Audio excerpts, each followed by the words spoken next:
Hello students, amines chapter का एक और टॉपिक हमारे पास है, separation of primary, secondary and tertiary amines. हमारे पास कई सारी रिएक्शंस ऐसी हैं जहाँ पे मिक्सचर्स का फॉर्मेशन होता है, यानी हमारे पास जो प्रोडक्ट्स बन के आएंगे वो प्राइमरी, सेकेंडरी और टर्शियरी अमीन का मिक्सचर होंगे। अब अगर हमारे पास टास्क ये है कि हमें प्राइमरी, सेकेंडरी और टर्शियरी अमीन को सेपरेट करना हो, या फिर हमारे पास टास्क ये हो कि हमें प्राइमरी, सेकेंडरी और टर्शियरी अमीन के बीच में या उनको आपस में डिस्टिंग्विश करना हो, आइडेंटिफाई करना हो कि which one is primary, which one is secondary and which one is tertiary, तो हम कौन सा रिएक्शन, कौन सा टेस्ट कर सकते हैं? तो वो टेस्ट कहलाता है हिंसबर्ग टेस्ट। साइंटिस्ट के नाम पर है ये, हिंसबर्ग टेस्ट कहलाता है। और जो रिएजेंट भी हम इस टेस्ट के लिए यूज़ करते हैं उसका नाम भी इसी टेस्ट के नाम पर है, और वो है हिंसबर्ग रिएजेंट। Hinsberg reagent. और ये रिएजेंट है क्या? अगर हमसे पूछा जाए कि हिंसबर्ग रिएजेंट क्या है, तो हिंसबर्ग रिएजेंट है benzene sulphonyl chloride. Benzene sulphonyl और क्लोराइड। क्या फॉर्मूला आएगा अगर हम बेंजीन सल्फोनिल क्लोराइड की बात करें? तो दिस इज C6H5SO2 और Cl। This is benzene sulphonyl chloride. तो इस रिएजेंट की हेल्प से हम प्राइमरी, सेकेंडरी और टर्शियरी अमीन को सेपरेट कर सकते हैं या उनको डिस्टिंग्विश कर सकते हैं, राइट। अब किस तरह से टेस्ट आता है, पहले हम एक ही लाइन में उस बात को समझ लें कि जब हम प्राइमरी अमीन की बात करते हैं तो प्राइमरी अमीन एक कंप्लीट रिएक्शन देते हैं, हिंसबर्ग रिएजेंट के साथ बहुत अच्छे से रिएक्ट करते हैं और एक सॉल्युबल सॉल्ट का फॉर्मेशन करते हैं। लेकिन अगर सेकेंडरी अमीन्स की बात होगी तो हम देखेंगे कि हमारी रिएक्शन इनकम्प्लीट आ रही है, बेंजीन सल्फोनामाइड के फॉर्मेशन पे रिएक्शन रुक जाएगी और कोई भी सॉल्युबल सॉल्ट का फॉर्मेशन नहीं होगा। And in case of tertiary amine क्या होता है? तो टर्शियरी अमीन हिंसबर्ग रिएजेंट के साथ बिल्कुल भी रिएक्ट नहीं करते। प्रैक्टिकली ये चीज़ देखी गई है कि हिंसबर्ग रिएजेंट के साथ कोई भी प्रोडक्ट का फॉर्मेशन नहीं होता है, रिएक्शन नहीं आती है। तो जो पहली चीज़ निकल के आई वो ये है कि ये रिएक्शन हमारे प्राइमरी और सेकेंडरी अमीन तो देंगे, लेकिन टर्शियरी अमीन बिल्कुल भी इस रिएक्शन को नहीं देते हैं, राइट। तो अब किस तरह से ये रिएक्शन आती है? बहुत सिंपल सी रिएक्शन है, हम लिख के देख लेते हैं। सबसे पहले अगर हम बात करें, अगर हमारे पास प्राइमरी अमीन है यानी कि 1 डिग्री अमीन है, तो 1 डिग्री अमीन का स्ट्रक्चर क्या होगा? तो 1 डिग्री अमीन में हमारे पास सबसे कॉमन जो अमीन है वो है इथाइल अमीन। तो इथाइल अमीन का ये फॉर्मूला हो गया। नाइट्रोजन के पास हमें पता है लोन पेयर अवेलेबल है। अब इस 1 डिग्री अमीन को हम बेंजीन सल्फोनिल क्लोराइड या फिर हिंसबर्ग रिएजेंट के साथ रिएक्ट कराएंगे। तो C6H5SO2 और Cl, ये आ गया हमारा हिंसबर्ग रिएजेंट। अब जो प्राइमरी अमीन है उसमें जो नाइट्रोजन है, as you can see lone pair available है, तो ये अपना लोन पेयर डोनेट करेगा। और जो लोन पेयर डोनेट करते हैं हम उसको क्या बोलते हैं कि किस तरह से बिहेव कर रहा है? न्यूक्लियोफाइल की तरह बिहेव कर रहा है। तो ये अपना लोन पेयर सल्फर को डोनेट करेगा और सल्फर के साथ लिंक होने की कोशिश करेगा। Cl जो है वो Cl क्या है? यहाँ पे Cl हमें पता है बहुत अच्छा लिविंग ग्रुप होता है, तो Cl यहाँ से निकलने की कोशिश करेगा। तो हमारे पास क्या यहाँ पे प्रोडक्ट बन के आएगा अगर हम इसको लिखें? तो दिस इज C2H5 और N, और 2 हाइड्रोजन है, हमने इसको इस तरह से कुछ अगर लगा लिया, ठीक है, ये NH2 हो गया। अब ये नाइट्रोजन सल्फर के साथ जोड़ रहा है, तो हम इसको किस तरह से लिख लें? सल्फर को पहले लिख लें और O2 और क्या आ जाएगा? C6H5, right. अब यहाँ से Cl निकल चुका है। अब Cl निकला, हाँ एक इंपॉर्टेंट चीज़ रह गई कि नाइट्रोजन के ऊपर यहाँ होगा पॉजिटिव चार्ज, ये नाइट्रोजन के ऊपर पॉजिटिव चार्ज प्रेजेंट है। तो नाइट्रोजन क्या करेगा? हाइड्रोजन के इलेक्ट्रॉन लेके, जो 2 हाइड्रोजन प्रेजेंट हैं बेसिकली, राइट, एसिडिक हाइड्रोजन है, इसके इलेक्ट्रॉन्स लेगा और अपना पॉजिटिव चार्ज वैनिश करेगा और यहाँ से H जो है वो H+ के फॉर्म में निकल जाएगा। अब जब H+ के फॉर्म में निकलेगा तो एक यहाँ से Cl भी निकल चुका है, इलेक्ट्रॉन लेके निकला है Cl- के फॉर्म में, तो ये H और ये Cl ये आपस में जुड़ जाएंगे और हमारे पास क्या प्रोडक्ट्स बन के आएंगे? C6H5N एक हाइड्रोजन निकल चुका है, उसका ध्यान रखिएगा। एक हाइड्रोजन बचा है हमारे पास, ये मैंने नीचे लगा दिया, एक्चुअली ये ऊपर वाला वैसे किसी भी साइड लगा सकते हैं। और ये S हो गया, O2 और C6H5, और साथ में क्या आ जाएगा, प्लस HCl का फॉर्मेशन होगा।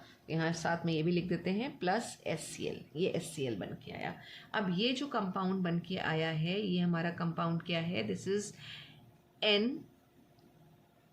ये थोड़ा सा करेक्शन है, ये C2H5 था, इथाइल अमीन था, तो ये C2H5 होगा। तो दिस इज N और इथाइल, N इथाइल बेंजीन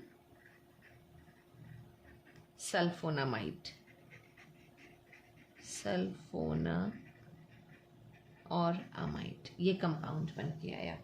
अब ये रिएक्शन क्या होगी, जब इसकी रिएक्शन हम कराएंगे किसके साथ, एक्वस NaOH के साथ, एक्वस NaOH, राइट। तो एक्वस NaOH में क्या करेगा, सॉल्युबल सॉल्ट का फॉर्मेशन करता है, एक सॉल्युबल सॉल्ट बन के आएगा। और सॉल्युबल सॉल्ट का फॉर्मेशन क्यों हो रहा है, क्योंकि यहाँ पे ये एसिडिक हाइड्रोजन प्रेजेंट है, राइट। इंटरमॉलिकुलर हाइड्रोजन बॉन्डिंग हो जाएगी, जिसकी वजह से जो ये सॉल्ट हमारा बना है ये NaOH में डिजोल्व हो जाएगा।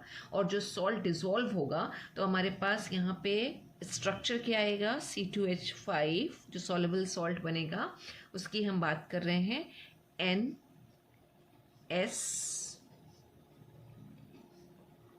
And C6H5। अब ये यहाँ से ये हाइड्रोजन निकला है, तो नाइट्रोजन के ऊपर क्या होगा, पॉजिटिव चार्ज आ जाएगा। अब नाइट्रोजन के ऊपर नाइट्रोजन के ऊपर नेगेटिव चार्ज आ जाएगा। और जो यहाँ से एक्वस NaOH हमने लिया था, या KOH ले सकते हैं, तो जो Na+ है वो यहाँ पे आएगा, H+ और OH- मिलके क्या बना लेंगे, वाटर का फॉर्मेशन करेंगे, H2O का, और ये सॉल्युबल सॉल्ट हमारे पास बन के आएगा। अब ये जो सॉल्युबल सॉल्ट बन रहा है, इसको अगर हम और कैसे लिखना चाहें तो हम इसको ऐसे भी लिख सकते हैं, C6H5 SO2 N, और N के साथ Na या K जो भी हम लगा रहे हैं वो आ जाएगा, और साथ में C2H5। तो ये सॉल्युबल सॉल्ट बन गया किसका, बेंजीन, इथाइल बेंजीन सल्फोनामाइड का एक सॉल्युबल सॉल्ट बनेगा। तो ये कंप्लीट रिएक्शन जो है वो प्राइमरी अमीन दे रहे हैं। अब अगर हमारे पास सेकेंडरी अमीन है, एक सेकेंडरी अमीन है, तो सेकेंडरी अमीन का स्ट्रक्चर की सबसे पहले हम बात करें। सेकेंडरी अमीन का स्ट्रक्चर क्या आएगा, नाइट्रोजन के साथ 2 C2H5 अब हम लगा दें, अभी एक लगाया था, अभी 2 लगा दें, C2H5 और एक हाइड्रोजन आएगा अभी, राइट। एक हाइड्रोजन हट गया, उसकी जगह एक इथाइल ग्रुप और लग गया। तो ये सेकेंडरी अमीन का स्ट्रक्चर है। सेम यही इसको हम हिंसबर्ग रिएजेंट के साथ रिएक्ट कराएंगे, C6H5 SO2 और Cl। सेम जैसे अभी हमने बात करी थी कि जो लोन पेयर है, नाइट्रोजन क्या करेगा, इस सल्फर से जुड़ने की कोशिश करेगा और सल्फर के साथ जुड़ भी जाएगा। उसका रीज़न क्या है, उसका रीज़न ये है कि जो सल्फर है वो 2 ऑक्सीजन और 1 Cl के साथ यहाँ पे अटैच्ड है, तो सल्फर के ऊपर पार्शियल पॉजिटिव चार्ज है, पार्शियल पॉजिटिव चार्ज है, इलेक्ट्रॉन पेयर एक्सेप्ट करेगा, इसको अपने साथ जोड़ेगा, और बिल्कुल कुछ इसी तरीके से जैसे हमने ऊपर बात करी थी वैसे ही कुछ एक हमारे पास अडक्ट बन जाएगा। C2H5 N आ गया यहाँ पे, और दूसरा C2H5 है और हाइड्रोजन है, राइट। और अपना लोन पेयर डोनेट कर चुका है, तो नाइट्रोजन के ऊपर ये पॉजिटिव चार्ज आ जाएगा, बाकी पूरा का पूरा ग्रुप SO2 और C6H5, Cl निकल गया यहाँ से Cl- के फॉर्म में। और वो जो Cl- है अगेन वो क्या करेगा, ये जो हाइड्रोजन है इसको लेके निकलेगा, और जब इसको लेके निकलेगा यानी ये जो इलेक्ट्रॉन्स हैं ये नाइट्रोजन के पास चले गए, और ये जो हाइड्रोजन है यहाँ से H+ के फॉर्म में निकला, तो प्लस क्या बनना चाहिए, HCl का फॉर्मेशन होना चाहिए। और अब जो यहाँ पे कंपाउंड बनेगा उसका स्ट्रक्चर पहले हम लिख लें, राइट। जैसे ये था NC2H5, हमने 2 लिख लिए, एक हाइड्रोजन यहाँ से निकल चुका है, अब यहाँ पे कोई हाइड्रोजन नहीं है, और बाकी SO2 और C6H5 एज इट इज़ हैं, और साथ में क्या आ गया, प्लस HCl, ये बन गया।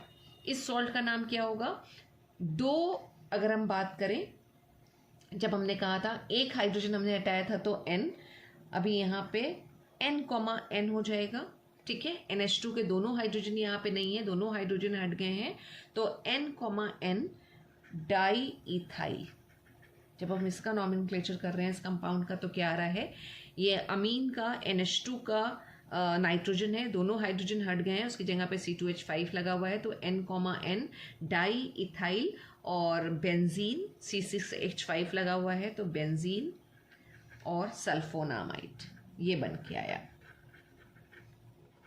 सल्फोना और अमाइड, ये बना। अब अगेन इसमें कोई एसिडिक हाइड्रोजन प्रेजेंट नहीं है। जब सेकेंडरी अमीन की हम बात करते हैं, अब यहाँ पे कोई एसिडिक हाइड्रोजन नहीं है। यहाँ पे एसिडिक हाइड्रोजन थी, इसलिए ये एक्वस NaOH में सॉल्युबल हो रहा था, लेकिन यहाँ पे कोई भी एसिडिक हाइड्रोजन ना होने की वजह से ये एक्वस NaOH में सॉल्युबल नहीं होगा।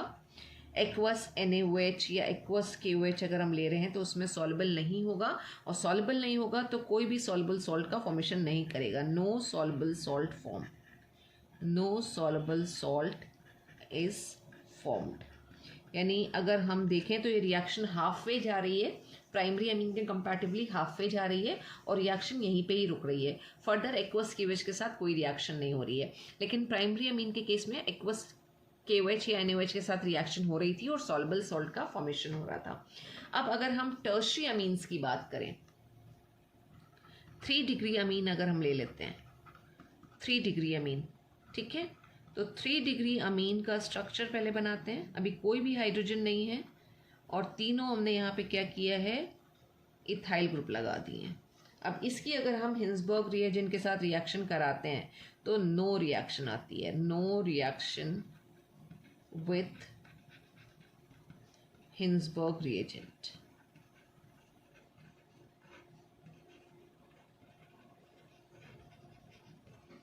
यानी जो टर्शियरी अमीन्स हैं वो हिंसबर्ग रिएजेंट के साथ कोई रिएक्शन नहीं देते हैं, राइट। तो ये कंप्लीट सेंटेंस हमारे पास आ गया कि no reaction with Hinsberg reagent. Primary amines देंगे, सॉल्युबल सॉल्ट बनाएंगे, सेकेंडरी अमीन बेंजीन सल्फोनामाइड तक रिएक्शन को ले जाते हैं, कोई सॉल्युबल सॉल्ट नहीं बनता है, लेकिन टर्शियरी अमीन्स जो हैं बिल्कुल भी रिएक्शन नहीं देते हैं। अगेन प्रैक्टिकली ये ऑब्जर्व किया गया कि कोई भी रिएक्शन हिंसबर्ग रिएजेंट के साथ नहीं आती है।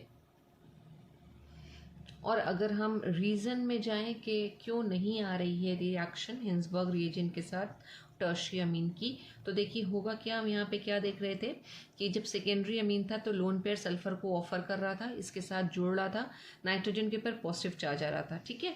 तो अगर हम इसकी बात करें और ये बेंजीन सल्फोनामाइड पे अटैक करे, सल्फर के साथ जुड़े, तो जुड़ तो जाएगा, लेकिन जब ये अपना पॉजिटिव चार्ज वैनिश करना चाहेगा, ऐसे इलेक्ट्रॉन्स चाहिए होंगे जो यहाँ ये हाइड्रोजन से ले रहा है, यहाँ इस हाइड्रोजन से ले रहा है सेकेंडरी अमीन के केस में, और प्राइमरी अमीन में भी ये हाइड्रोजन से इलेक्ट्रॉन पेयर को ले रहा है, तो ये इलेक्ट्रॉन उसे मिलेंगे नहीं, पॉजिटिव चार्ज वैनिश नहीं होगा। तो उस केस में क्या करेगा, वापस से क्या करेगा, जो सल्फर को उसने इलेक्ट्रॉन पेयर डोनेट किया होगा तो सल्फर से इलेक्ट्रॉन्स को ले लेगा, क्योंकि इसकी इलेक्ट्रोनेगेटिविटी, नाइट्रोजन की इलेक्ट्रोनेगेटिविटी सल्फर से ज़्यादा आ रही है। तो as a result of which वापस क्या बन जाएगा, वापस यही टर्शियरी अमीन का स्ट्रक्चर बन जाएगा और बेंजीन सल्फोनामाइड मिल जाएगा। तो रिएक्शन आगे चलेगी ही नहीं, इसीलिए बोला गया कि टर्शियरी अमीन के साथ रिएक्शन आती ही नहीं है हिंसबर्ग रिएजेंट की।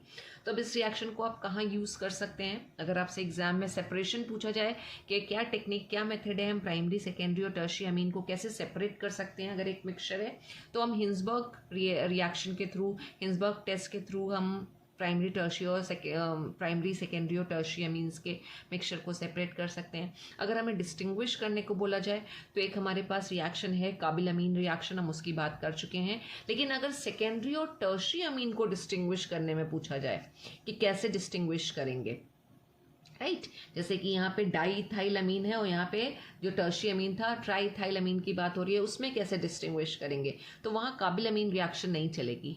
क्यों नहीं चलेगी, क्योंकि काबिल अमीन रिएक्शन सिर्फ प्राइमरी अमीन देते हैं।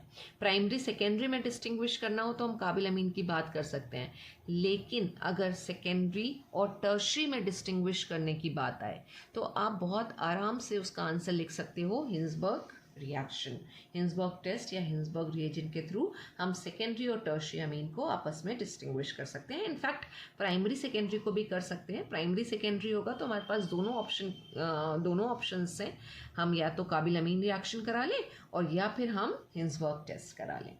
तो this is about Hinsberg test. Thank you so much students.